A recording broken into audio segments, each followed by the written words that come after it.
Hey everyone, we're back with video 2 in our series, and on this video I'm going to show you some stamping tips. So the stamp sets we're using are Stylized Birthday, which is a red rubber stamp, my favorite actually. Comes on a wood block, which again, my favorite. Anyway, it's called Stylized Birthday. It's a single stamp in our big catalog. And then we're also going to use Swirly Bird, which is a photopolymer stamp in our annual catalog. And so this one only comes in photopolymer. So I'm going to give you tips on stamping with both of these, and some tips on our ink pads, and maybe some other tips along the way. Okay, so let's get started. Okay, so when you get your wood mount stamps, just a quick FYI, they come unassembled. I like to take scissors and trim the excess rubber off from around my stamps, so that I never have problems in the future catching that edge when I stamp and get an ugly mark above my greeting or whatever the image is. So I trim those, I place the rubber on one side and the sticker on the other, and it's good to go. The reason I love these the most is, that's number one, is every time I want to stamp happy birthday now, I open the box, take it out, and stamp it. I don't have to put it together, put it on a clear block, clean anything. It's ready to go. And the other advantage is red rubber stamps the best. You can stamp on almost any surface you have, even those plastic tables that almost all of us have for our stamping. Or me, for example, I teach a lot of my classes at a civic center where the tables they provide are plastic. And so red rubber stamps beautifully on pretty much any stamping surface. So I love that. Now, photopolymer, of course, has its advantages as well. You can stick as many stamps as you want to one clear block and stamp a bunch of stuff at one time.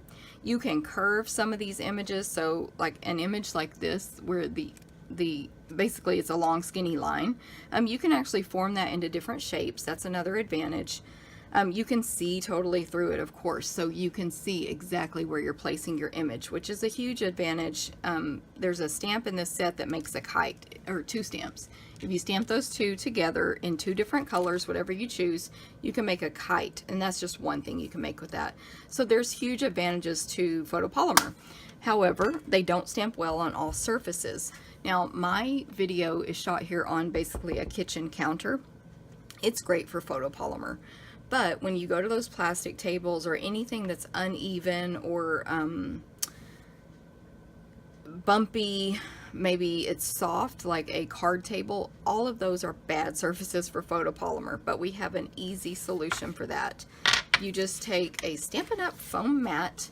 I think we called it the Stampin' Pierce mat or something like that. It's not called the foam mat.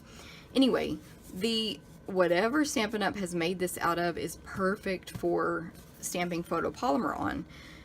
Originally we sold this as a piercing tool where you place your paper on here and you can poke holes through it, and we still use it for that. It's perfect for that as well. And I have some of these that are full of holes, and we still stamp on them as well, so it's perfect for both. But with the photopolymer now, the number one reason my customers purchase these is for stamping on. And I always like to put scratch paper on top of mine because, you know, sometimes we stamp off the edges just like we did in this card, and we don't want to stamp all over our foam mat, or at least I don't. Okay, so that's your solution. Now, I have had customers bring to class, they provide their own sometimes, and sometimes they'll bring a mouse pad or a piece of foam from the craft store, and honestly, those don't all work the same. Some of them work fine, but I've had some where the customer thinks that my stamp is not stamping well, and then we test it on the foam mat and it works fine. So if you're having that kind of trouble, you might try a different foam. Okay, so in our previous video, we cut all the paper for our project, and we have scraps. Let me pull the project back in. We have scraps that we'll use later to die cut for the swirls there. So that's all our paper. You can see the previous video on the measurements and how to cut it. So we're going to take this piece now and stamp on it. There's a little dirt there. Let's clean it off. Real quick, I want to show you a tip. And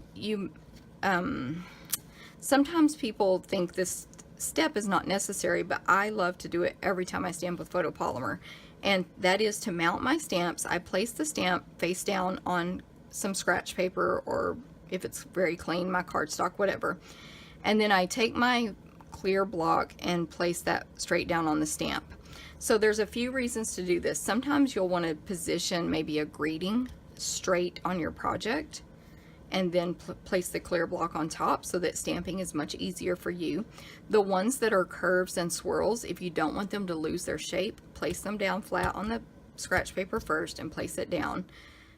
Trust me, it'll stay in place a lot better. And then the last reason is bubbles. Sometimes with these larger stamps, when we place them on here just manually with our hand, we form bubbles. And 9 times out of 10, when you do it this way and place the clear block on the stamp, you don't get those bubbles. So those are some reasons to do that. Okay, now again, we have our foam mat because we're using photopolymer, although they would stamp fine on this hard surface. I just want to demo this for you guys. And if you're like me, you need the sample right there if you're copying it because, you know, my memory is terrible, number one, and number two, I just like to make the card like what I see online. Okay, so inking. Now, this is important with photopolymer or red rubber. It doesn't matter. Stampin' Up! Stamp pads are special, and you want to ink them. I'm just going to do it. I'm going to show you the way not to do it. This is our traditional way of inking stamps. What it does, first of all, when we do that now, because Stampin' Up! Stamp pads are special and they're better than they used to be, is it gets ink everywhere, which of course when you stamp on your project, you're going to tip it and get those ugly lines. So I keep baby wipes on hand because we all make this mistake. We forget. We slip back into our old habits. So I keep baby wipes on hand at all times when I'm stamping, especially with photopolymer, but even with red rubber. Okay, so and also let me show you guys real quick. There's kind of you can see the design right there on my stamp pad. That is a bad sign that you inked it too hard. So when you see that design there, what happens is you pressed this so hard into our foam pad that you pushed all the ink off of your stamp and off the pad over here to the side, and I promise you, you will not get as good of a stamped image. When you ink it that hard, the ink is pushed off your stamp, the stamp image won't look as good, and you'll you don't ruin your stamp pads by any means. We can always re-ink them, but you'll see those spots on there that tells you stamped too hard. Okay, so what we want to do instead, and I really do this with all my stamps, red rubber, photopolymer, solid images, detail images, whatever, is you just want to touch only the stamp to the pad, but you always want to move it around many times to touch different parts of the stamp pad. The reason for that is there's always going to be imperfections in our pad. Maybe it has a little dip, maybe I didn't ink it as good in this spot, maybe I stamped it too many times in one spot so it's drier there. So this just gives you even ink distribution. And then when we stamp, just hold it down firm for a few seconds and pick it up. And even that really was probably too many seconds. You know, it's not like an extreme. And a few seconds and pick it up and see how I'm going off the edges. That's how you get that look of like this was a piece of large paper that you cut down. And then we want one more.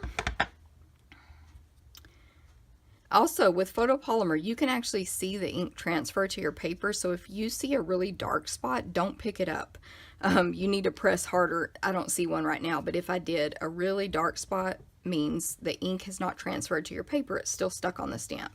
So just make sure your ink transfers. With these larger solid images, it's more likely for that to happen. And sometimes, we'll see if it happens right now, the paper will suction to the stamp. You can pick it up and you can press under there with your finger to transfer all the ink. So this one was not giving me trouble. I just want you guys to know that tip if you do have trouble in the future. Okay, now for these little splatter images from the Swirly Bird stamp set, I don't want them to be as dark as my circles, but I'm going to use the same color ink. So tap it on just like I told you before. Tap it on your scratch paper and stamp it 2 or 3 or 4 or 5 times. So the tapping it off, people call this stamping off, second generation, there's different names for it. That just makes the ink lighter. So that's definitely a cool technique that you can use so you don't have to own 500 ink pads, just a few, and you can get different colors. So you can add more splatters if you want. I think my original design has more, but you know, every card's different and unique. Okay, so I have another stamping tip for you guys. I don't need my foam mat now because I'm using red rubber. And I want my greeting to be below my ribbon, but I don't want to tie my ribbon on yet because if I mess up my stamping, I get to flip it over and have a second chance. So I don't glue and tie ribbons and all that until the last second when at all possible. And so here's my tip. When you're going to have a ribbon, or you're going to maybe glue in a separate image anywhere on your paper, instead of gluing it, just lay it there. So my ribbon's going to go across here. This is the Sweet Sugar Plum. I believe we call it ruched ribbon. Yes, it's super pretty. I love it. Okay, so lay it there so you kind of know where it's going to be placed. And then this is Dapper Denim, and I want to show you guys with our Stampin' Up! Ink pads, you can always re-ink them. So I recommend you buy the re-inker when you get a pad, because sometimes our colors retire, just like Dapper Denim and Sweet Sugar Plum are going to retire in another year, basically, because they're an in color. But any color, we don't know what Stampin' Up's going to do. This is how you re-ink it, by the way. I'm just squeezing and moving it around. Any color could retire when a new catalog comes out, so to be safe, when you purchase your ink pad, purchase your re-inker. And these last so long. The only time I've ever had to replace re-inkers is when I've used them in stamping techniques where we squeeze out ink onto a surface and do something with it. They last so long because just what I showed you is all the amount of ink you need to add. Number two, I only ink them when I'm about to stamp and I'm 100% sure fixing to use Dapper Denim on a project and it needs re-inking. I usually test it first on scratch paper. Because why waste my re-inking and then put the stamp pad away and maybe I don't use it for 3 or 4 or 6 months. So that's how this lasts you so long. Okay, now we want to ink it the same way I told you before, moving it around different spots and not smushing down into the pad. But red rubber's my favorite because it just is going to always stamp beautifully. Okay, so I don't want to stamp up into where my ribbon's going to be, and I'm just going to use my wood block as my guide. So when I place this down, the wood block is perfectly straight with my white cardstock, and that's how I know I got the image straight.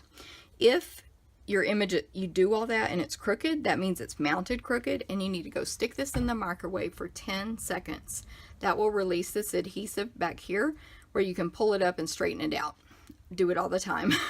And once it's straight, it'll be straight forever. So always, that's another reason I love wood mounted stamps. You can just use the piece of wood as your guide for stamping straight. You make it parallel to wherever you're aligning it on the paper. Make it straight with that and your image will come out straight. I love it. And see how beautifully red rubber stamps. I love it. Okay, I love them both though. Okay, so those are my basic stamping tips. Oops, I forgot to add my little bird. He's right here. And again, you know how to ink it. I try my best. Oh, and another tip. So let's say I did just accidentally get that one little corner inked right there.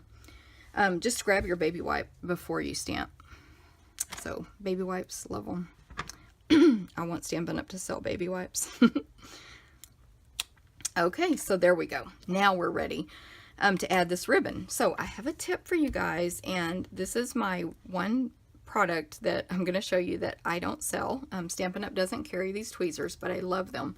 And my tip for y'all is don't get these on the scrapbooking aisle at the store. Get them on the beading aisle where you make handmade jewelry. They're much stronger, and I like the shape of this one better. And this is, I seem to only find these on the beading or jewelry aisle at this craft stores. Anyway, they're super strong. You open them up, and then when you let go, they squeeze. So let me show you what they're for. I like, when I'm stamping at home and not for a class where I have to pre-cut for customers, I like to use my ribbon from the roll because you'll use less. Let me put these away. Okay, so it's still attached to the roll. I'm going to position it. Remember, this is what I'm going for here. And this works with bows too, by the way. Perfectly fine with a bow. I just like knots better because I'm lazy and they're easier for me. Okay, so you tie it like normal, like you're gonna make a bow or a knot, and this is where you're like, hey Mary, can you put your finger there? Well, this is Mary now. My tweezers do not have a name, but if they did, I guess that would be it. And you squeeze it right there, and now your hands are free. Oh, if the phone rings, I can go answer the phone and come back and tie my knot, or if your child needs something, or if you your doorbell rings, whatever the case is, it's ready for the knot to be tied. I don't have to start all over, and now both hands are free to tie that knot or bow, as I mentioned. This is a great tip for when you're tying bows on gifts as well, you know, Christmas gifts, birthday gifts, whatever. And then we'll snip our ribbon.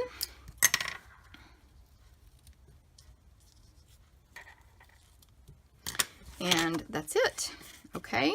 And then I'm going to go ahead and show you guys how I attach this down. I want to show you my favorite adhesive. It's called Fast Fuse.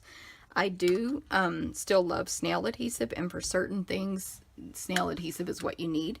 And we are going to use snail adhesive in the next video when we do the intricate image here. It's perfect for that, and other things as well. But Fast Fuse, it costs the same per inch. If you do the math, it looks like it costs more in the catalog because it does cost more, but you get more inches of it. So when you do the math per inch, it costs the same, but you can use so much less Fast Fuse than you do snail adhesive because it's so much stronger. So you do a little, you know, row of Fast Fuse and then break the seal. You have to do this little flicking motion to the left, to the right, to the left, to the right to break the seal to apply it right. So do you guys see how much I put on there? It's just the four corners and the centers here. That's all it needs for this card to stay together forever. And then another stamping tip for you, and it does help if you have a really light colored background so you can see what you're doing, is I hold my cardstock like this when I'm going to stick it down so that I can align it without one part of it sticking before I wanted it to. And actually, I'll pull my fingers out a little more so I can get it a little lower, but as you can see, nothing is touching. Now, if you keep looking at all four corners and sides, you're never going to align it exactly because you'll shift it a little here, then you'll look up there and you'll shift it a little. So pick one corner, and that's really all you need to align. One corner, or the top to get that to that 1/8 inch border, and then everything else should fall into place. And the other thing is, always remember that you are a human, and when you cut the paper, yes, your finger, something may have slipped a little bit, and maybe you did cut it a little uneven. It's fine. This is a handmade card. Whoever you give it to is going to be amazed and just appreciate that you took the time to make them a card. So don't stress over things like that. I know my fingers slip all the time. So another tip on Fast Fuse is the lightest touch possible. So I am not pressing hard at all when I apply this. The harder you press, the less evenly it comes out, and the more likely it is to get stuck and gunked up, basically. Okay, so my light border again. And then for our base, I almost always apply my front to my base last. I'm going to use the bone folder to fold it in half, and so I like to lay my card on the table, use my thumbnail and scoot it against that, and look at these two corners and make sure they're straight. Then I pinch it once and fold, and I'm pressing really hard. I want y'all to see how my finger's turning white, because that you really should use that much pressure when you fold these. I don't like to use my finger because usually I'll have ink or something on it, number one, and I get a dirty line there. And number two, on the inside of your card, your fold doesn't look as nice and crisp and neat when you use your finger. So I like to use the bone folder for my card folds. When I've scored something, I'm pretty lazy and I don't use the bone folder because your scores look fine. Okay, and if your Fast Fuse ever does stop working because you forgot to break it, you just manually turn this until you physically feel sticky right there. So you just turn it and turn it, you feel sticky, and it's good to go. So you didn't break it.